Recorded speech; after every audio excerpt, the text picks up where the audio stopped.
do you feel? Oh, I like it. I can feel the waves of ki energy surging through my whole body. So, let's go kill something. Well then, where do you want me to break you first?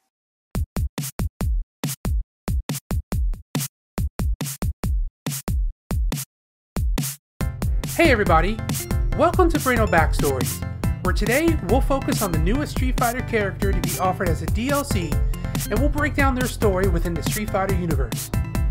Today's fighter is none other than the most brutally sadistic, sexy, charming, and in my humble opinion, the most badass member of the S.I.N, Juri. So please, sit back and relax, as Brainal proudly presents another episode of Brainal Backstories. Ever since the initial release and the officially revealed D.L.C characters that were soon to follow, fighters all over the world just like me were waiting for the day that Juri will sashay her sweet little ass right on over to Street Fighter V. And boy did Capcom deliver. Dressed all in leather, looking fine, Juri struts into the Street Fighter V world, ready to kick ass and take names. Okay, hold on. Let's take a second here, let's breathe, and let's get into who she really is. Where'd she come from, and how the hell did she get that thing in her eye?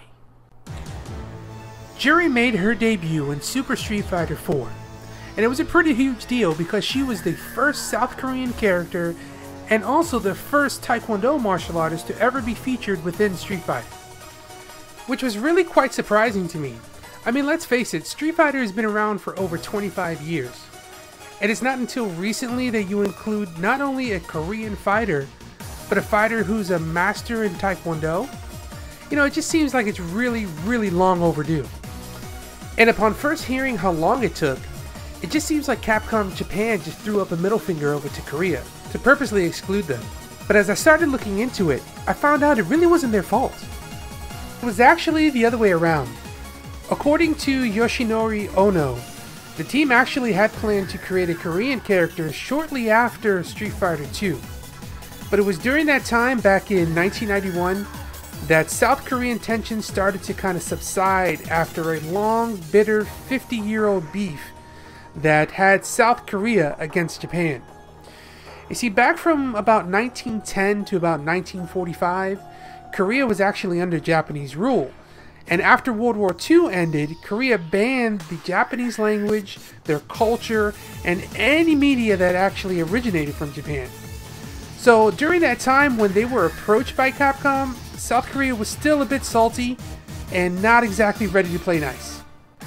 But hey, enough about the damn history lesson, let's just get back into Street Fighter. To get a more complete understanding of Juri, we have to go back into an Udon comic entitled Super Street Fighter Volume 1 New Generations. Within the comic, a story created by Jim Zub entitled Bonus Stage, Who is Juri, really kind of shedded some light on where Juri came from and how she transformed into the person that she is today.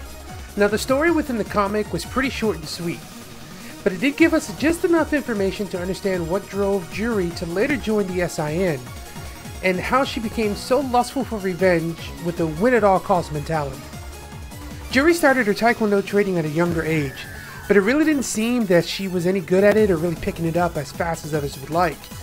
During a sparring match in the comic that she clearly got her ass beat in, her master was very quick to chastise her on her improper techniques, and was quickly berated by her mother for not improving as fast as they'd like and also spending so much money. But you know what, there's one thing to take note in here. Her mother really seems like a bitch. I mean, at one point during the comic, she doesn't even call Juri by her name. She just calls her daughter. I mean, you know, come on. To me, that's some cold-ass bitchery right there. Now, her father, on the other hand, wasn't paying attention to the match, as he was busy speaking to someone on the phone about what we later found out was an upcoming legal case against Shadaloo. Now, in the comic, it seems that her father was a prosecution lawyer and was just about to present the case to a judge when it all went to hell for the Han family. The following morning had the Han family driving out way early in the morning to the airport as Juri's father had to leave to fly overseas to collect a little bit more information from Interpol against the Shadaloo crime organization. Unfortunately, the Han family never made it to the airport. The car was actually attacked and shot up by what we can only assume were members of the Shadaloo crime organization, of which M. Bison is the leader of. During the attack, both Juri's mother and the driver of the car, well, they died instantly. And it was Juri that actually caught a stray bullet directly into her left eye. Now, her father survived and looks like he was unscathed, but he was kidnapped by members of Shadaloo. As Juri laid in the hospital in critical condition, she would later learn about her father's kidnapping and the status of her recovery in the months that followed. After about a week of being hospitalized from the attack, her left eye had to be removed, and she later found out that a ransom was issued to the South Korean government in exchange for Juri's father. Now, unfortunately, the South Korean government refused to negotiate with the Shadaloo terrorists, and after about a month, Shadaloo actually killed Juri's father live on TV. Can you imagine just sitting there helpless in a hospital as you recover from your injuries, having to find out that your father not only was kidnapped, but he was also killed live on TV? Man, that would drive anybody crazy. As a matter of fact, while she was still in recovery, let's say about a month after the attack, the doctors even notated that they had psychological concerns with how Juri was recovering. About 5 months after the attack on her family, Juri returned back to the old Taekwondo master with a drastically different attitude. She demanded that he continue to train her and show her everything he knew about Taekwondo. It's clear to see how after the death of her mother and her father, Juri was now hell-bent on taking her own revenge against Shadaloo and M. Bison. After 10 years of training and planning her ultimate revenge, Juri eventually joined S.I.N. to exact her revenge. Although she does maintain an illusion that it's just for fun, really it's part of the master plan.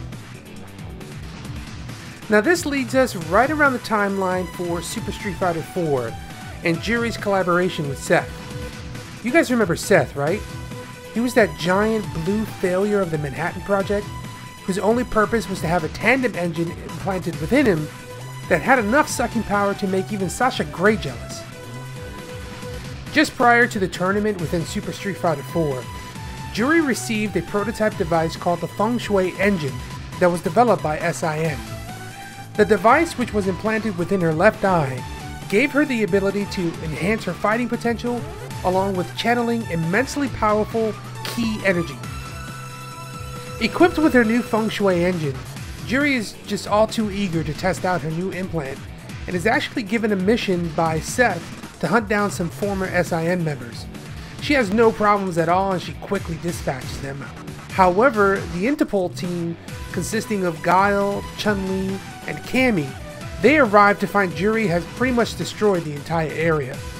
Now because they're goody two-shoes, they split up to go in and investigate what the hell happened. And it was actually Chun-Li's bad luck as she ran right into Juri, and well, you guessed it, they fight. I mean, what the f did you expect? It's Street Fighter. Chun-Li got her ass beat. And when I say she got her ass beat, I mean she got hospitalized. Juri was just way too much for her to handle. The real reason why Chun-Li is even alive is because the damn Feng Shui engine malfunctioned right as Juri was about to kill her, which conveniently allowed just the right amount of time for Rogaine spokesperson Guile and leotard model Cammy to show up and save her.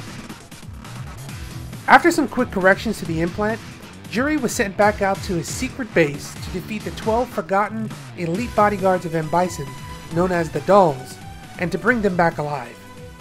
While she was finishing up, Guile and Cammy showed up because they were tipped off by Chun-Li that Juri would be there and the team really wanted answers. Well, they arrived just in time to see Juri wrapping up the ass beating she laid down to both Junie and Julie, when Guile, all of a sudden thinking he's some kind of badass, sprang into action only to get f***ed up just like Chun-Li. But guess what?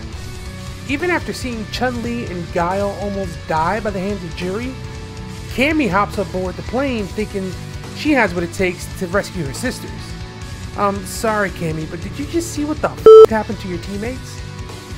Juri quickly breaks off a piece of that feng shui bar right into her and pushes her off the plane. It was shortly after this mission that Juri was told about the tournament that was to become Super Street Fighter 4, and that Bison and some of his Shadowloo lackeys would actually be involved as well. So it all boiled down to this. The stage was set, and it looked like Juri would finally get her revenge on M. Bison. However, it turns out that Juri had other plans. She actually wanted to pit M. Bison against Seth in hopes of letting them both destroy each other. I guess 2 birds with 1 stone, right? During Juri's ending, we find a broken down Seth who had succumbed to a vicious ass beating courtesy of M. Bison. Now, Juri looks down upon Seth with no sympathy whatsoever and performs a beautiful axe kick right on Seth's sucking machine. Oh man, we covered a lot of information today, but that pretty much brings us right to Street Fighter V, in which we see Juri making a return, but this time she's sporting a patch over her left eye. Now, from having played through the general story, it would seem that Juri is joining the Illuminati in hopes of maybe once again bringing down M. Bison, maybe once and for all. But who's to really say right now until she's officially available as a DLC? Now guys, I hope I didn't leave anything out or got anything wrong, but if I did, please let me know down below in the comments. And if you like what you saw here, please like and subscribe. We would really appreciate it. I'm Frozen GFX, and I wanted to thank you all for watching this episode of Brainal Backstories. Stay tuned after the credits for some interesting factoids about Juri.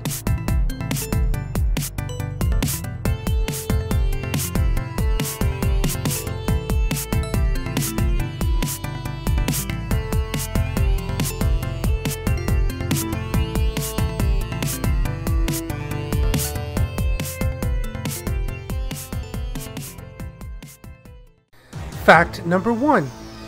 Juri is actually known by her nickname Spider within the S.I.N. And it's probably because her behavior and personality are similar to that of a female spider, as many are actually known for killing their mates.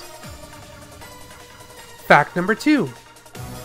When originally designing Juri, there were over 400 to 500 different versions of her appearance, one including an overweight version, and the other had her using mixed martial arts as opposed to Taekwondo.